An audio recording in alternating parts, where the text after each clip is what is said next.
Today we are going to cover sections 2.2 and 2.3, transformations of functions. Be sure to write down your title and your essential question. How do you write equations and draw graphs for the simple transformations of a parent function? Go ahead and paste your cutout and copy example number 1, pause it, and we'll continue once you're ready. In this section, we're going to cover vertical and horizontal shifts. We're going to let C be a positive real number. Vertical and horizontal shifts in the graphs of y equals f of x are represented as follows. And you covered this back in Algebra 2, and you got an introduction in Algebra 1. We want to be able to find out what happens when there's a number after the function. So with a plus c or minus c. So that's going to create a vertical shift. It's going to move it up if it's positive, move it down if it's negative. And you guys covered this back in Algebra 2 when you guys covered equations such as y equals a x minus h squared plus k, where you looked at what does the value of a do to the graph, the value of h and k. So this is basically the same process, but now we're going to use more of the function notation. If we go into decimals, so at this point you should be able to do this yourselves through decimals. So just go into decimals.com. Then I'm going to click on graphing calculator. If I type in the parent function of a quadratic equation, y equals x to the power of 2, that is a parabola. What happens if I place y equals x squared and if I add a number plus 1 or plus 2 or plus 3? Or I can do minus 1, minus 2. So notice that if it's positive, it moves up. If it's negative, it moves down. Or we can just do plus c. And that will create a slider. You can add a slider. And if we add a number, plus, it moves up. Minus moves down.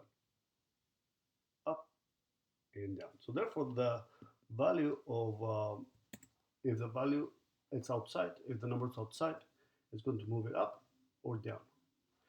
It's going to create a horizontal shift if the number is inside. If it's a negative, it's going to move it to the right. If it's a positive, it's going to move it to the left. So if you go into decimals, and now we're going to place the plus c inside the parentheses. And what happens if it's positive? It moves to the left. If it's negative, it moves to the right. So those are just horizontal and vertical shifts. In this case, positive moves it to the left, negative moves it to the right. So one of the things that I ask students to remember is that if it's outside, it's basically positive up, negative down. If it's inside the parentheses, it's going to be the opposite. If it's negative, moves it to the right. If it's positive, moves it to the left. So outside is basically the same. Inside is going to be the opposite. Negative moves the right, positive moves the left. So let's go through example number 1. Use the graph of f of x equals x to the third power to sketch the graph of each function. So they give you your parent graph, which is the basic graph of x to the third, and they want you to graph x to the third minus 3. So let's create a 5 by 5 graph. Make sure that you guys are using a ruler. So I'll do 2, 4, 5, 2, 4, 5. And I'll be doing this 5 and 5. And let me do one for the other one as well. We have 2, 4, 5, 2, 4,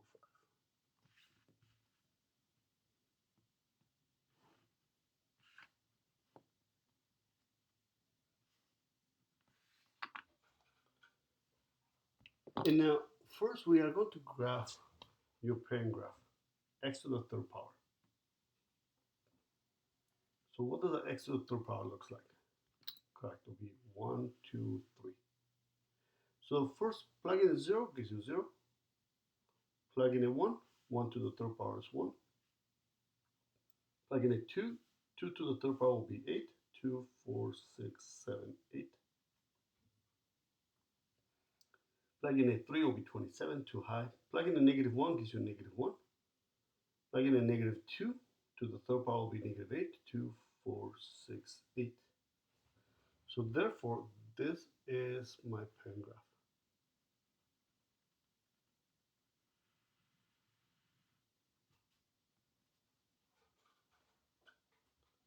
So now you need to think, okay, what is the negative 3 going to do to the graph? It's going to move it down 3. Now ideally, we should be able to move the entire graph. If I have my graph, ideally I should just move it 1, 2, 3. But because we're not able to move the entire graph at the same all at once, we're just going to draw each point down 3. This point gets down 3. This point 1, 2, 3. And this point 1, 2, 3. And now we are going to sketch our g of x.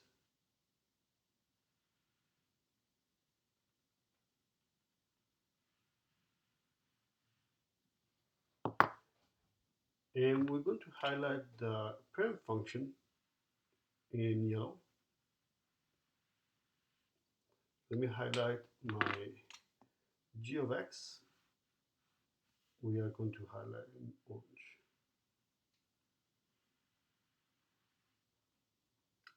Let's go and label it.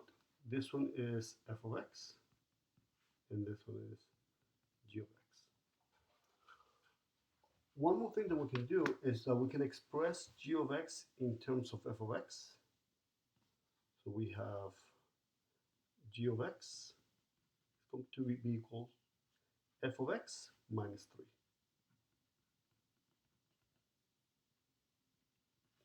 And we'll come back to this notation throughout the notes and on the last few examples. So that's another way to be able to represent g of x. Letter B. Let's go and sketch our parent graph first. We have 1 point here, 1 point here, and 2, 4, 6, 8. 1 point here, and 2, 4, 6, 8.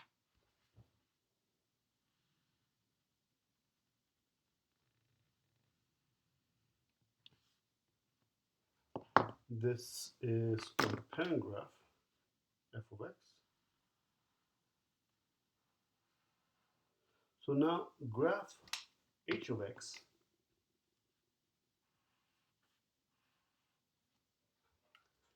And what does the negative 3 do to the graph? And what does the 2 do to the graph? Go ahead and graph it, pause it, graph it, and then we can check our answers. Pause it. Excellent. So in this case, this negative 3 is going to move the graph to the right, and this positive 2 is going to move it up. So therefore, each point will move it to the right 1, 2, 3, and 1, 2. This point will be 1, 2, 3, and up 2. This point 1, 2, 3, and up 2. This point here 1, 2, 3, and up 2. This point here 1, 2, 3, and up 2. Now I'm just going to sketch it.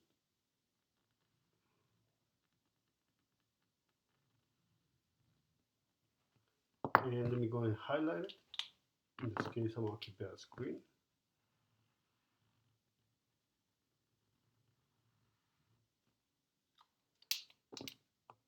I'm all labeled, so this is my f of x function.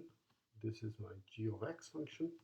And once again, we can rewrite h of x in terms of f of x, we're doing the following. So we have h of x is going to be equals f instead of x will be x minus 3 and plus 2. So that's another way to be able to write down h of x in terms of f of x. And notice that it's very similar.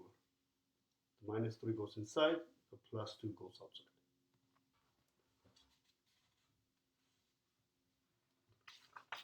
Example number 2. Go ahead and copy the cutout or paste it, and we'll continue once you're ready. And example number 2. Go and pause it. So reflections in the coordinate axis. So reflections in the coordinate axis, the x and y axis of the graph y equals f of x, are represented as follows.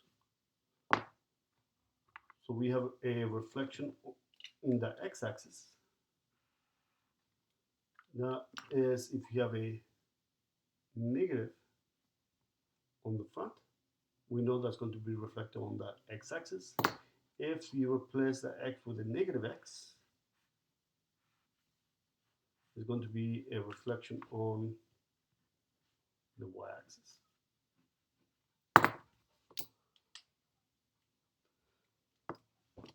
So compare the graph of each function with the graph of f of x equals the square root of x minus 1. So let's go and make a quick graph. Let's do a 5 by 5. 2, 4, 5. 2, 4, 5.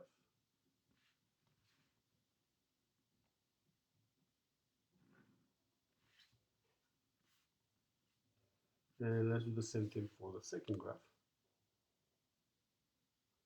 for the second problem.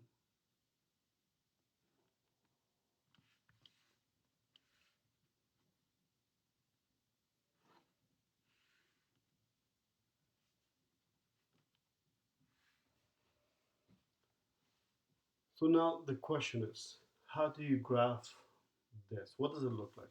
So at this point, you should be able to know that the graph looks something like this, correct? Now, what if this is the parent graph, f of x equals the square root of x, what does the negative 1 do to the graph?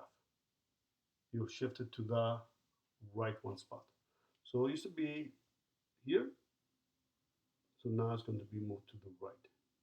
The next point, if you just use f of x,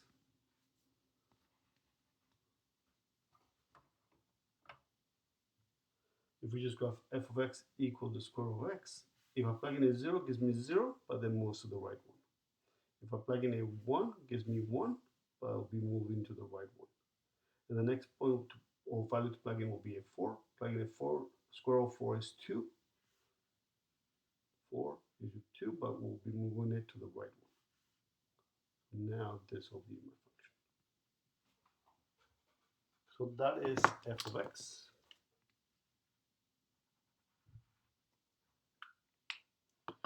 What does the negative do to the graph? So the negative is going to be a reflection on the x-axis. So you want to think about this being the y values. So with the negative, it's basically going to make all the y values the opposite. So in this case, the opposite of 0 is 0. The opposite of 1 will be negative 1, and 2 will be negative 2.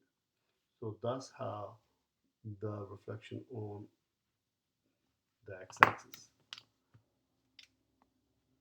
This is going to do the same thing. Let's go and highlight it. Let's go and label it. This is my f of x, and this is my g of x. And we can also write down my g of x in terms of f of x. The only difference is a minus in between, so therefore will be g of x equals, what will that be? It'll be negative f of x.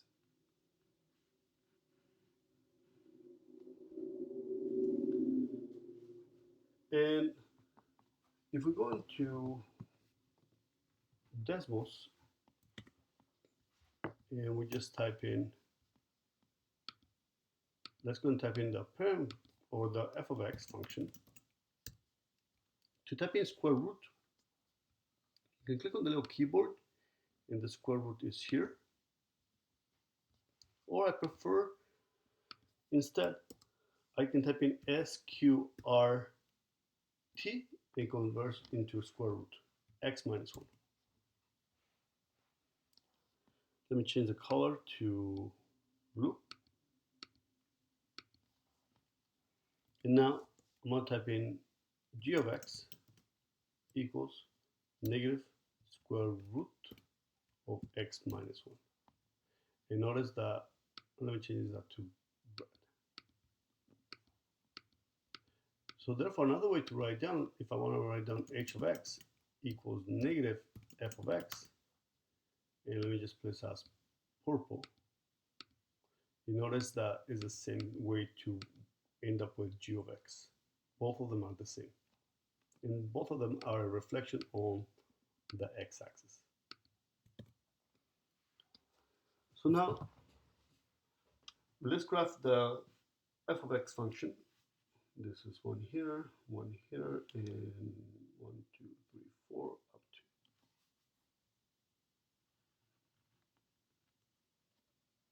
to. And I'm going to highlight it as in yellow.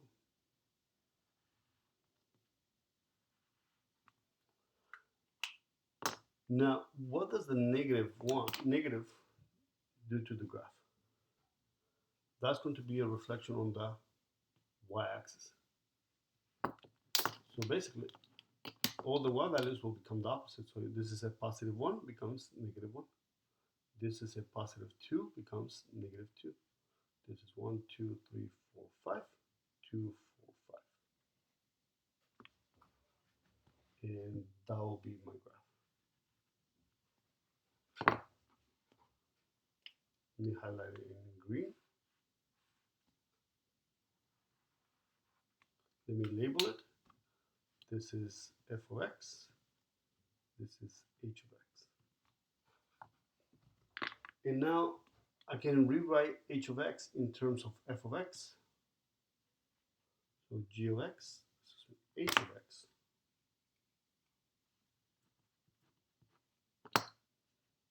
H of x equals, and we'll basically just replace that x with a negative x, so it'll be f of negative x. So that's another way to write down h of x.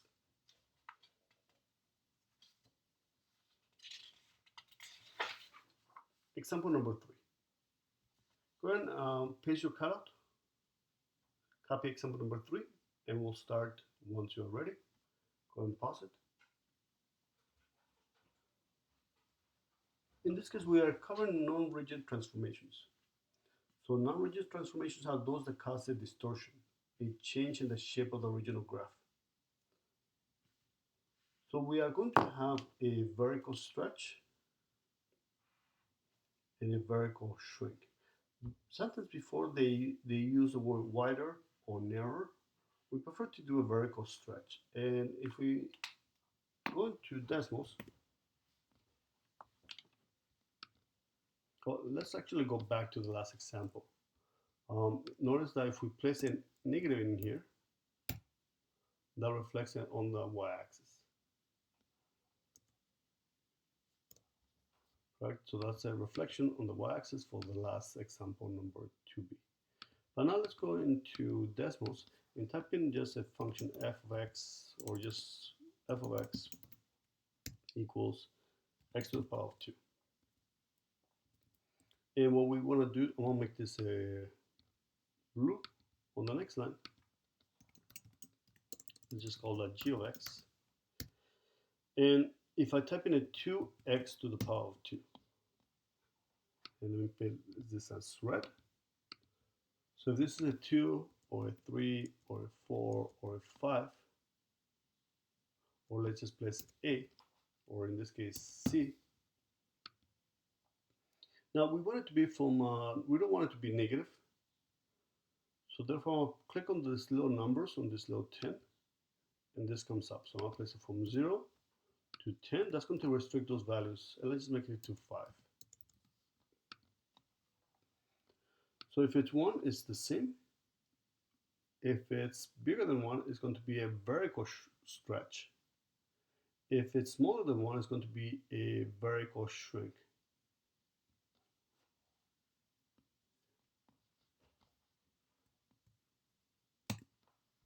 Now, if the value of C is greater than 1, it's going to be a vertical stretch. If the value of C is between 0 and 1, it's going to be a vertical shrink. So if it's smaller than 1, it's shrink. Bigger than 1, stretch. Now, for horizontal stretch and horizontal shrink, the number will be inside, right next to the x, inside the parentheses, inside the square root. Now, if the value of C is between 0 and 1, that's going to be a stretch. If the value of C is greater than 1, it's going to be a shrink. Remember the one we talked about. If inside is going to be the same, positive up, negative down, if it's outside. If it's inside, it's going to be the opposite. If it's negative, to the right, positive to the left. The same way it works in this part. If it's smaller than 1, it's going to be stretch because it's going to be the opposite. And if it's bigger than 1, it's going to be a shrink. If we go back into decimals, and I'm going to place this C inside the parentheses. That's how it should be. And let's make that into a 1. 1 is the same. If it's bigger than 1, it's going to be a horizontal shrink. So you kind of have to think about that it's shrinking. It's kind of hard to see, especially with a parabola. If it's smaller than 1, it's going to be a horizontal stretch. So you have to think about stretching and horizontal, like just pulling it. That's a horizontal stretch. Now it's hard to see with the x squared or x to the third, but if we actually graph sine of x, that will be much easier to see.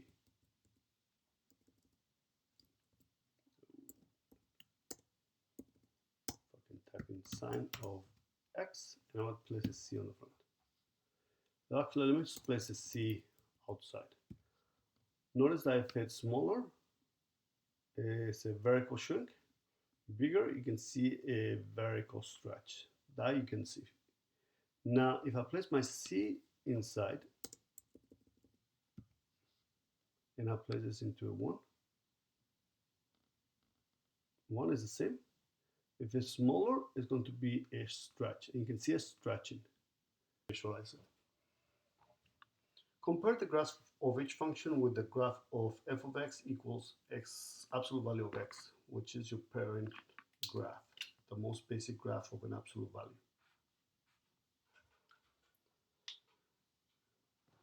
And I need to be able to graph g of x, which is equal to 3 absolute value of x. So let's make it 5 by 5. 2, 4, 5.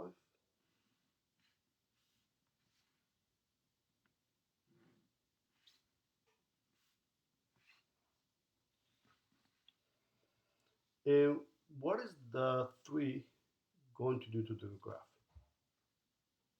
That should be the 3 is going to be a vertical stretch. So it's going to stretch it by 3. So let's go and graph a basic graph, absolute value. Plugging in 0 gives me 0, plugging in 1 gives me 1, plugging in 2 gives me 2, 3, 4, 5. Plugging in negative 1 makes it positive 1, and so on.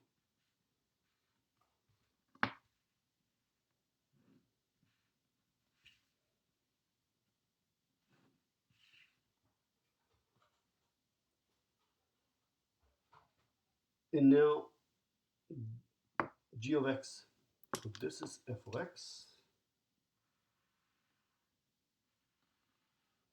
So the 3 is going to multiply the y values by 3.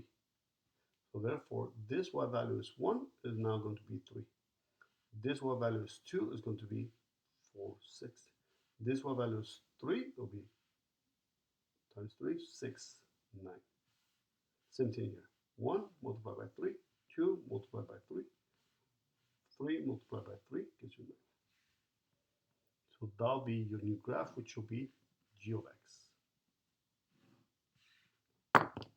I'm going to highlight it. This will be f of x, and this will be g of x. Now we can also express g of x in terms of f of x. So how will that look like? That'll be g of x will be equal to 3 f of x.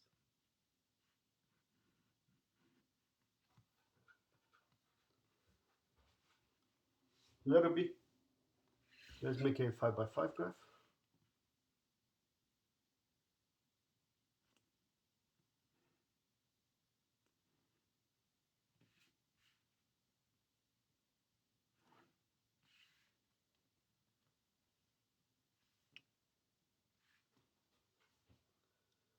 And now I'm going to graph my parent graph of the absolute value 0, 1, 2, 3.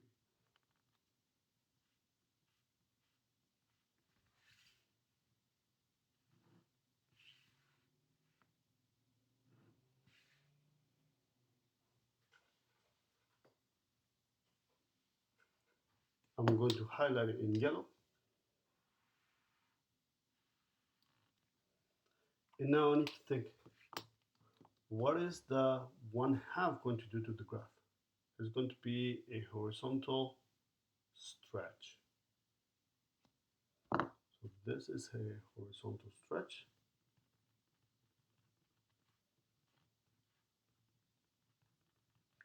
Where this was a vertical stretch.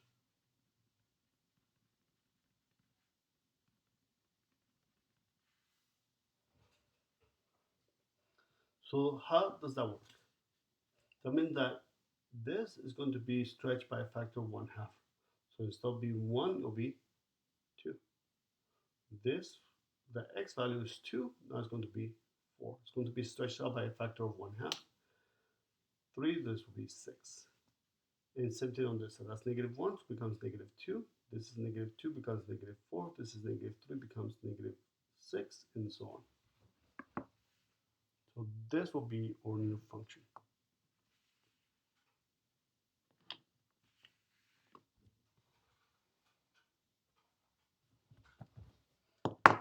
And we are going to label it, and we'll talk about a bit more on this f of x, this is g of x. So one of the things that the way that you can think about it is that if you plug in a 2 into this function, this is 2 times 1/2 is 1. So that value will be the same as if you plugged in a 1 for this function. So that's why this point, it was this point here. If you plug in a 2, if you plug in a 4 for the g function, or this should be an h function. If you plug in a 4 for the h function, it'll be 1/2 times 4 will be 2. So it'll be the same thing if I plugged in a 2 for this function here. So that's why this point corresponds to this one. Once we go into the sine and cosine graphs, it'll be easier to visualize it. So now for now, h of x is equal to, how can we write down in terms of f of x? It'll be f of 1/2 x. And in this case, I highlight purple, orange. Example number 4. Describe the sequence of transformations from f of x to g of x. Go ahead and copy it down, and we'll start once you're ready.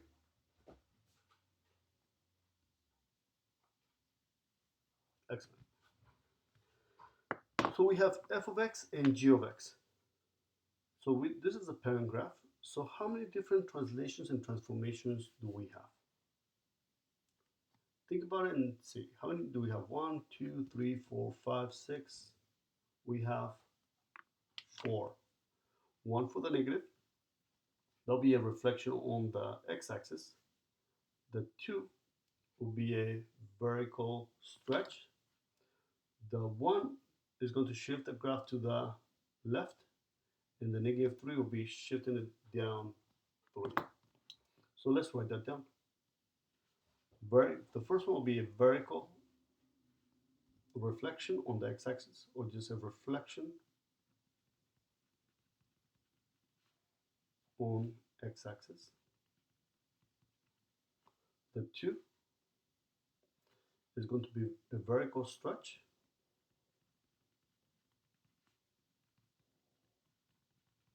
by a factor of 2.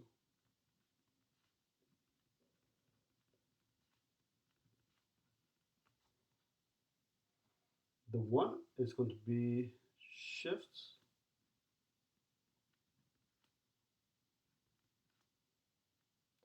by 1 unit, or shifts left by 1 unit. And the last one will be shifts down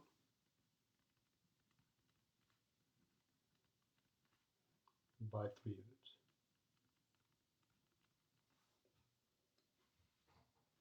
Now do the same thing for letter B. How many different translations and transformations do we have? 1, 2, 3, or 4? Think about it. Go and pause it.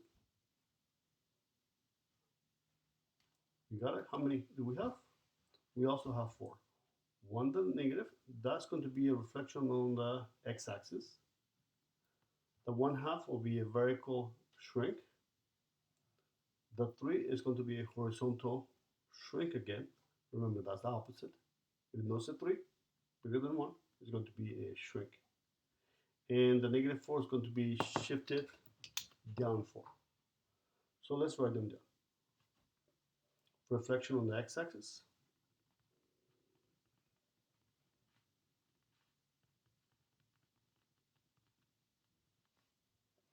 Then it is going to be a vertical shrink.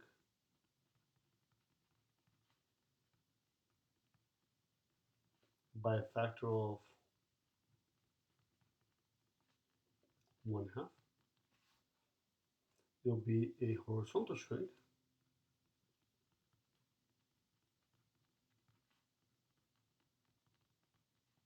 by a factor of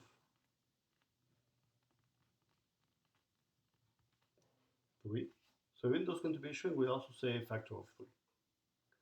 And the last one will be shifts down 4.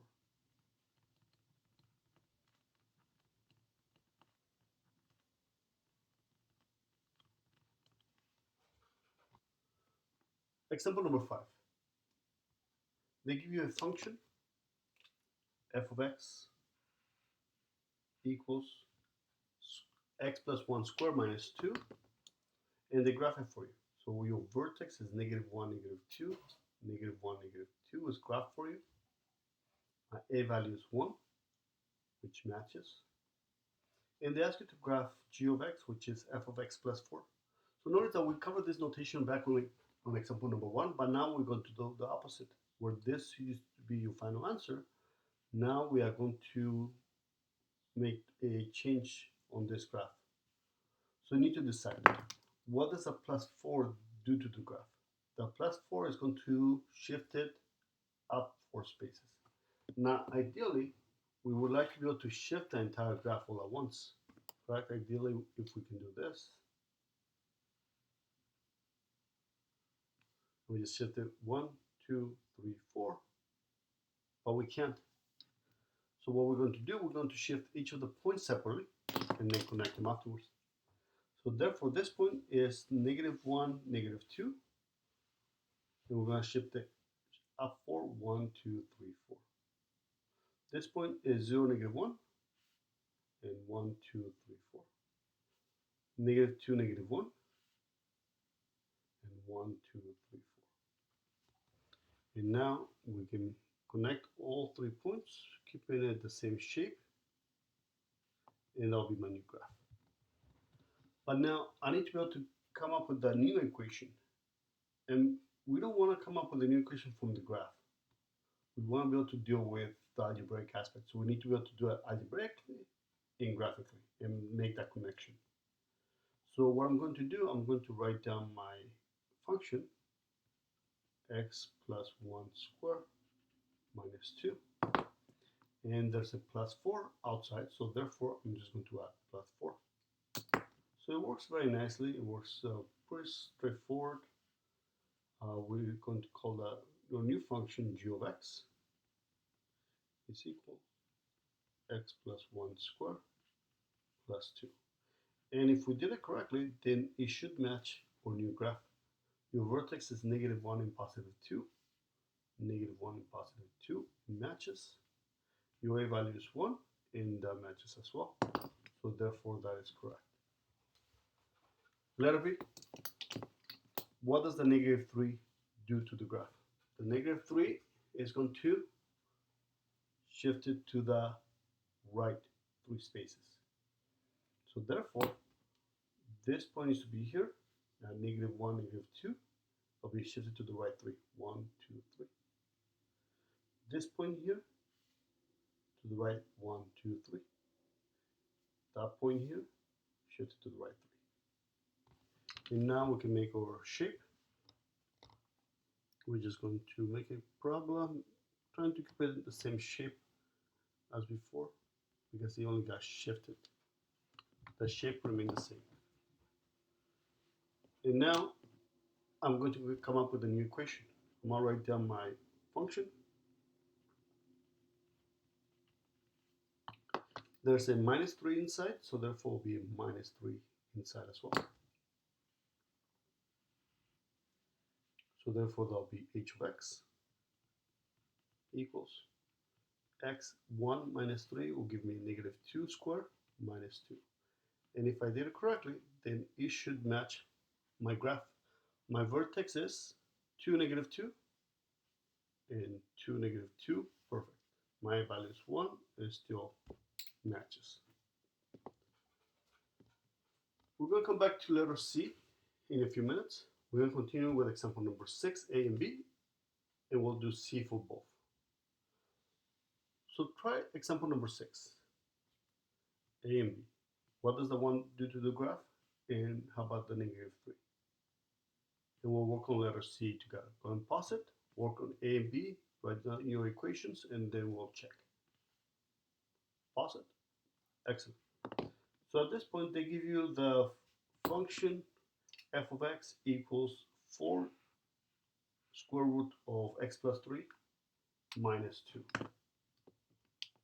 So first, let's see, the starting point is not a vertex, but our starting point is negative 3 and negative 2.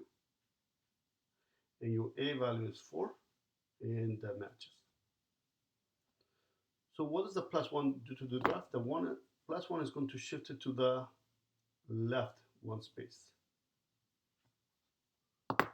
So therefore, this is to be negative 3, negative 2, shifted to the left 1. This is to be negative 2 and positive 2, and shifted to the left 1. And notice this is not really 5, but it's close to 5, so let's use that point as well. 2, 4, 5, and shift it to the left 1, even though it's not a precise point. And now we need to be able to write out the equation. We have 4, the quantity square root of x plus 3 minus 2. There's a plus 1 inside, so I just add 1. That gives me 4, the square root of x plus 4 minus 2, and that is g of x.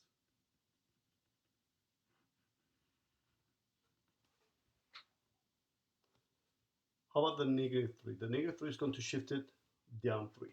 So this is to be here, 1, 2, 3. This is to be here, negative 2 and positive 2, and I want to shift it down 3. And that point, 0, almost 5, 1, 2, 3. And now my graph looks something like this. It got shifted to the down 3. And now I'm going to write down my equation. Make sure I have enough space. And there's a minus 3, so I'm just going to subtract 3. That is h of x equals 4, the square root of x plus 3 minus 5. And that should match my graph. My starting point is negative 3, negative 5. 1, 2, 3, 1, 2, 3, 4, 5. My value is still 4, and that matches.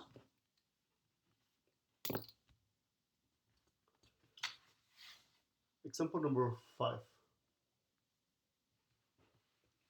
C. So you need to think, okay, what is the 2 going to do to the graph? The 2 is going to be a vertical stretch. So we're going to stretch it. So you think about pulling. So now, one of the things that you have to remember is that f of x is the y. So we basically are going to multiply each of the y values by 2. So let's go and write down the point. This point here is located at negative 1 and negative 2. And I'm going to multiply it by 2. So now it's going to be negative 1, negative 4. 1, 2, 3, 4. It got stretched. This point here, it was 0, negative 1. I'm going to multiply the y value by 2, so it'll be 0, negative 2. This point here is to be negative 2, negative 1. Multiplied by 2 gives you negative 2, negative 2. And your graph got stretched. Should be a little thinner.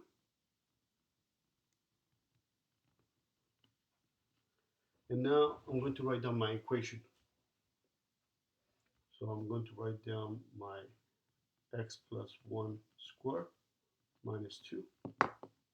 And that's multiplied by 2. I am going to multiply my coefficient, which is 1, and the negative 2. When I multiply by the 1 by 2, that's going to be taking care of this number inside. So therefore, that will give me a 2 times 1 is 2, so I'll be k of x. 2, x plus 1 stays the same, and 2 times negative 2 is negative 4. And if we did it correctly, it should match your graph, where your vertex is negative 1, negative 4, negative 1, 2, 4 matches. My a value is 2, and that matches as well. So therefore, that's perfect. It is important that you do your graphical representation separately from your algebraically, and compare them, and make sure that it works both ways. So try letter C for example number 6. What is the negative 2 going to do to the graph? It should do two things, right? Do you agree? It's going to reflect it on the x-axis, and it's going to stretch at the same time. So go through the same process and see what you get. Go and pause it. So therefore, we're going to multiply. You got it? Excellent. So in this case, negative 2 is going to multiply the y value by negative 2. So this point here is negative 3, negative 2. I'm going to multiply the y value by negative 2, so it becomes negative 3 and positive 4.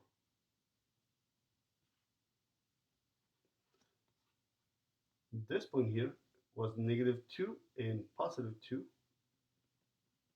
I'm going to multiply the y value by negative 2, so it becomes negative 2, negative 4. And if we think about this value here, which is almost 5, 0, 5, it'll be 0, negative 10. 2, 4, 6, 7, 8, 9, 10. It's not really 5, it's about 4.9 something, but we'll treat it as 5. That's what it helps us guide our graph. So therefore, that is the graph. It got reflected on the x-axis, but it also got stretched at the same time. And now we're going to take the equation for the square root of x plus 3 minus 2, and we're going to multiply by negative 2. So therefore, that will be k of x. Remember, you just multiply your coefficient and your last number, not 3, so it gives me a negative 8 the square root of x plus 3 minus 2. And if we did it correctly, it should match. Let's see, your a value or your starting point is -3, -2. -3, -2 doesn't match. So what happened? Correct. DS did not multiply the last number. So if it doesn't match, you know that you did something wrong. It's -2 times -2 is +4. So let's see, -3, +4, -3, +4. That's correct. And my a value is -8, so it should be 2, 4, 6, 8. Perfect. So that works. So that's why it's important to do it separately, so you can confirm that it works and that it should match every single time. So 7, they give you a function.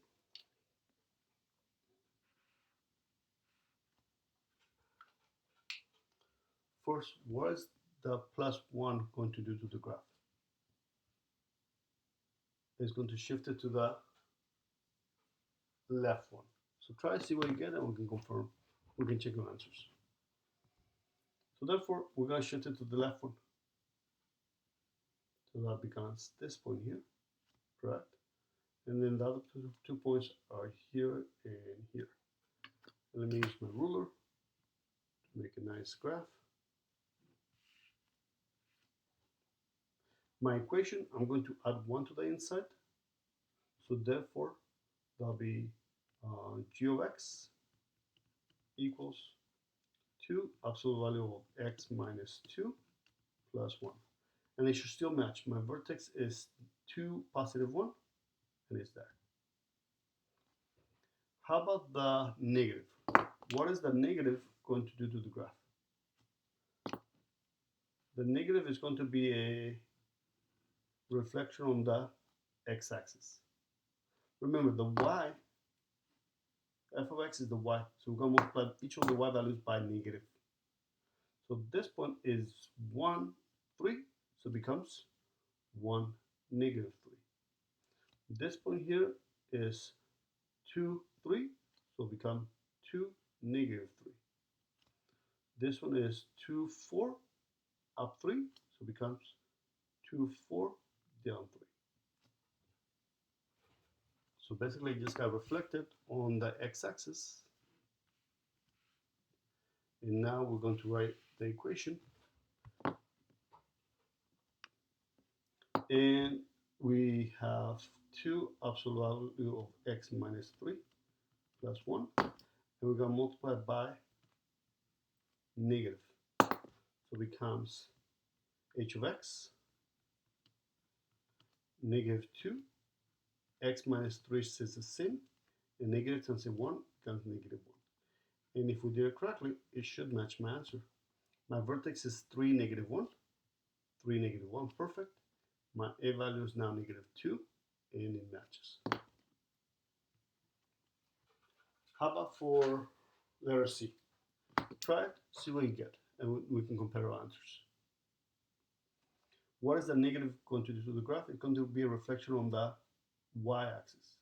So therefore, we're going to multiply each of the x's by negative. So it'll be 3 in +1, so now it'll be -3 in +1. Only the x values get. This will be 2 in +3, so now it'll be -2 in +3, and then the other point will be here.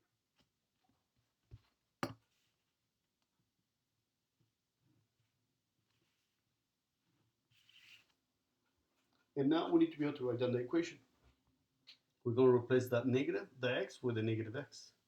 So therefore, it'll be 2, or let me just write down my h of x.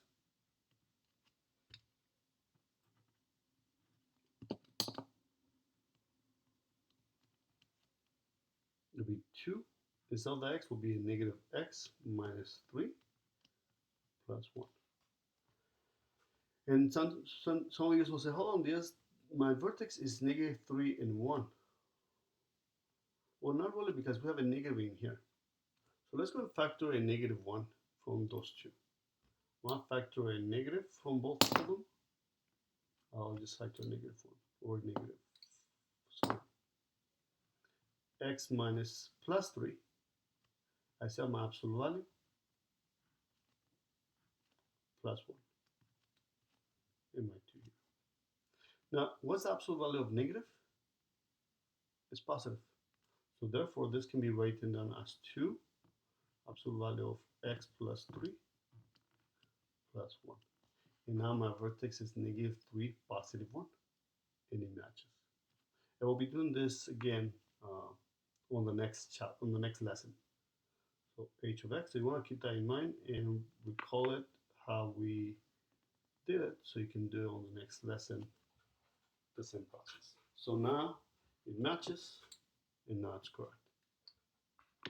But if you left it on that form, it's fine as well, because you can now always simplify it. Example number 8.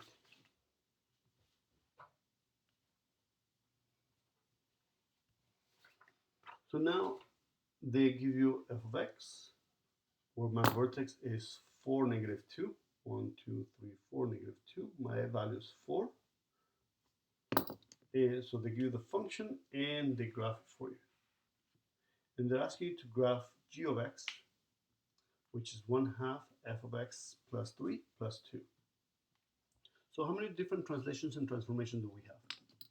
You have the 1/2, you have the 3, and you have the 2. So you have 3, and that's why I provide 3 graphs for you. So now, what should we do first? Well, just like when we do order of operations, we have to follow order of operations. So let's think about instead of this, have 1/2, and we have instead of x, let me place a number so it becomes even. So let's place in 9. 9 plus 3 plus 2. What should I do first? The 1/2, the 3, or the 2? So we should add first, correct? We should do the 1/2 and then add. And then what should be next? Correct? The division or the multiplication gives me 6 plus 2. And then last, we're going to add the 2. So it gives us 8. So we'll be going through the same process. So first, the plus 3. So we're going to have f x plus 3.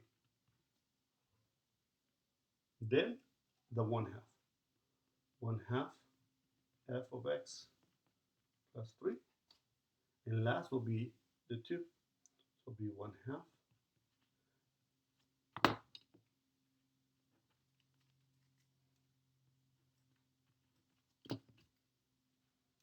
f of x plus 3 and then plus 2. So first the 3, then the 1/2, then the plus 2. So first, what is the plus 3 going to do to the graph? The plus 3 is going to shift it to the left 3. So this point is to be 4, 2, and move it to the left 3. This point is to be 3, 2, to shift it to the left 3, and then that point will be here. So the entire graph got shifted to the left 3 spaces, but it should have the same shape, almost. Right? And now, let's come up with the equation. I'm just going to add 3 here. So that gives me 4 x minus 1 squared minus 2. And it should match my graph. 1, negative 2, and it does. Now, the 1/2. We're going to modify this graph by 1/2. So therefore, we're going to multiply the y values by 1/2. The y value, this point is 1, 2, and multiply the y value by 1/2, so it gives me 2 multiplied by 1/2 gives me 1. So it'll be 1, 1. So this value is to be 1, 2. Multiply the y value by 1/2 gives you 1, 1. This is to be 2, 2. Multiply the y value by 1/2, so it'll be 2, 1/2. This is 2, 1. So if you multiply this is to be 2, 2. Multiply the y value by 1/2 gives you 1. And the same thing here. So now it got a vertical shrink.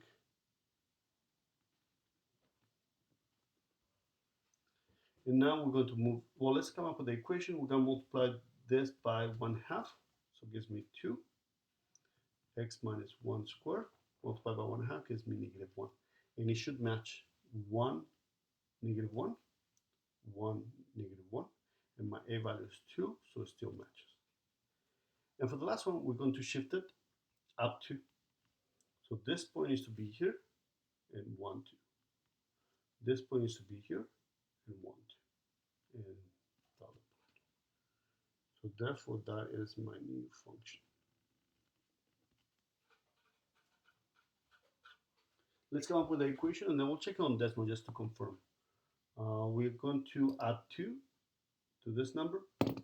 So therefore, my function, g of x, will be 2x minus 1 squared, and add 2, so it gives me plus 1.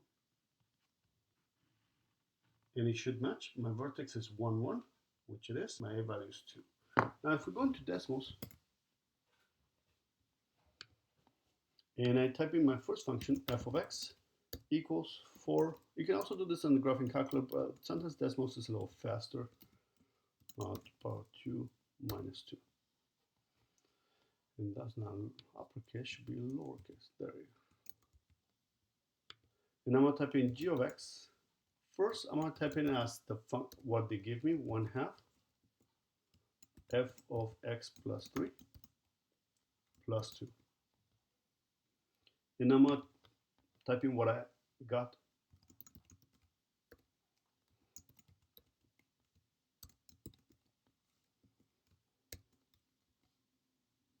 And notice that it matches. Correct? I'm going to give you all those points here. Questions? So that confirms that it matches our graph on the, and we can zoom in if you want. It matches our graph, and it graphs our function, and it just gives you all those points because of the intersections. Example number 9. So on number 9, they give you, once again, they give you f of x.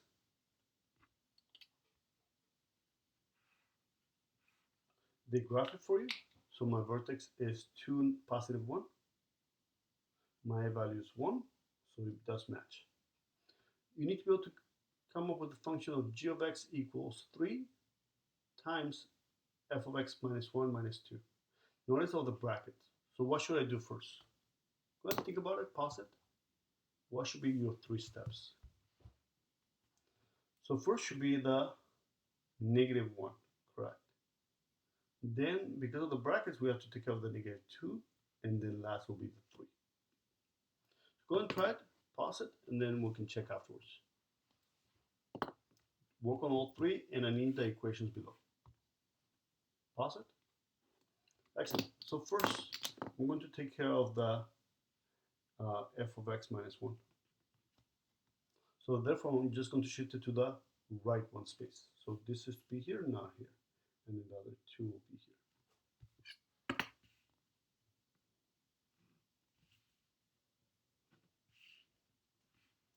Now I'm going to subtract 1 in here, so therefore that will become x minus 3, not bracket, but not parentheses, but absolute value, and plus 1. And if I did it correctly, it should match, so therefore that'll be 3, positive 1, 3, positive 1, perfect. My value is 1. Next, I'm going to take out the -2. So therefore that'll be f of x minus 1 and minus 2. So therefore I'm going to bring this down 2 spaces. This is to be here, and 1, 2. This is to be here, so now here and here.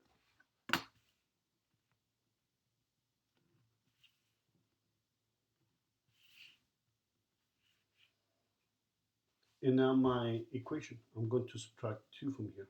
So now it's going to become absolute value of x minus 3 minus 1. Positive 1 minus 2 is -1.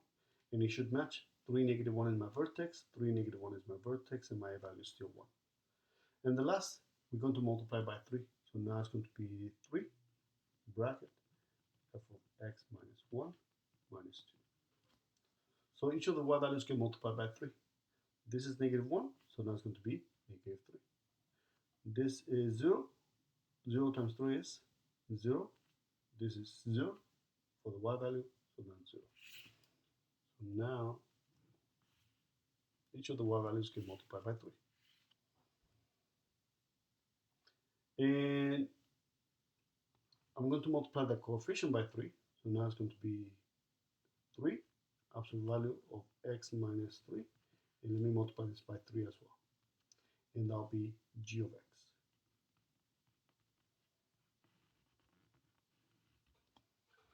And it should match. My vertex is 3, negative 3.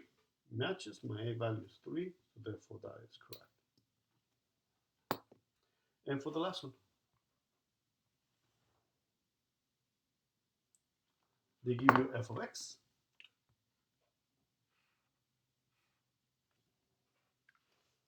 They need to graph g of x.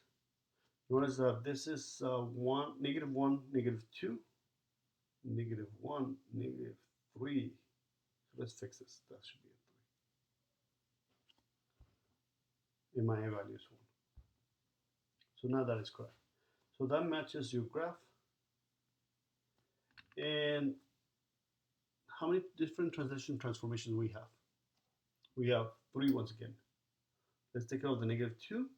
Let's take care of the negative 1. And last will be the absolute value. See what you get, and then we can compare our answers. Go and pause it.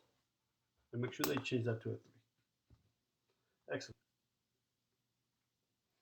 So first, my negative 2 is going to shift it to the right 2. So this will be f of x minus 2. Shift it to the right 2, so this will be 1, 2. This is to be here, 1, 2 is here. This one's here. This is to be 1, 1. So move it to the right 2. This is to be negative 3, 1.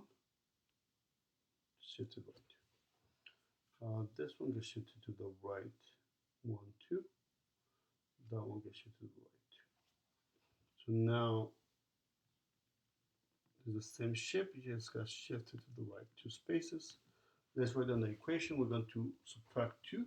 So that gives me x minus 1 squared minus 3. My vertex is negative 1, positive 1, negative 3 now. Positive 1, negative 3, it matches.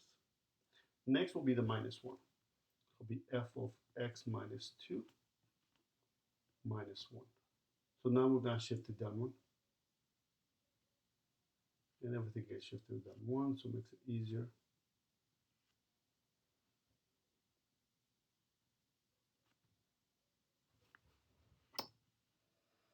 And if we did it correctly, it should match the equation that we'll come up with. See the same shape? It just got translated, did not get changed. It just got moved. So now I'm going to subtract 1 from the outside, so therefore this will be x minus 1 squared minus 4. Now the absolute value. So that is the question.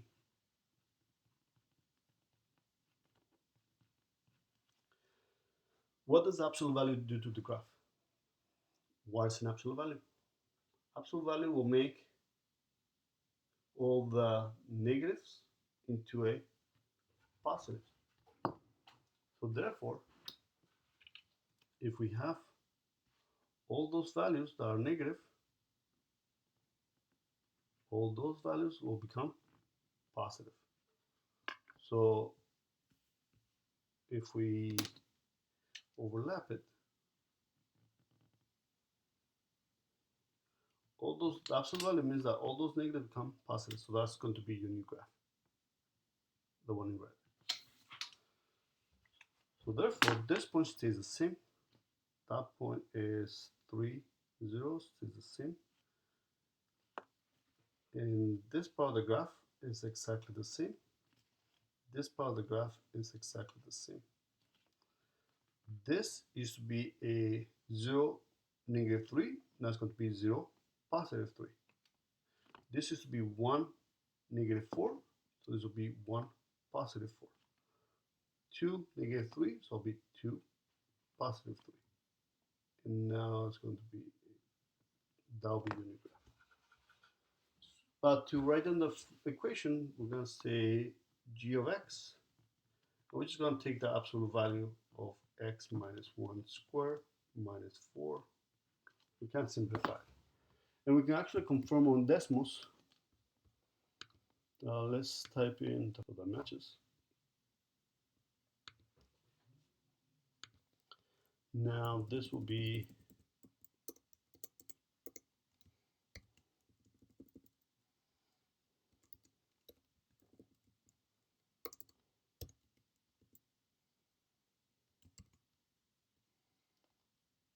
correct. So that's what we got. Notice that all the negative values became, if I just get rid of the absolute value, all those negative values become positive. So that is the lesson for today. Have a great day, and I'll see you guys next time.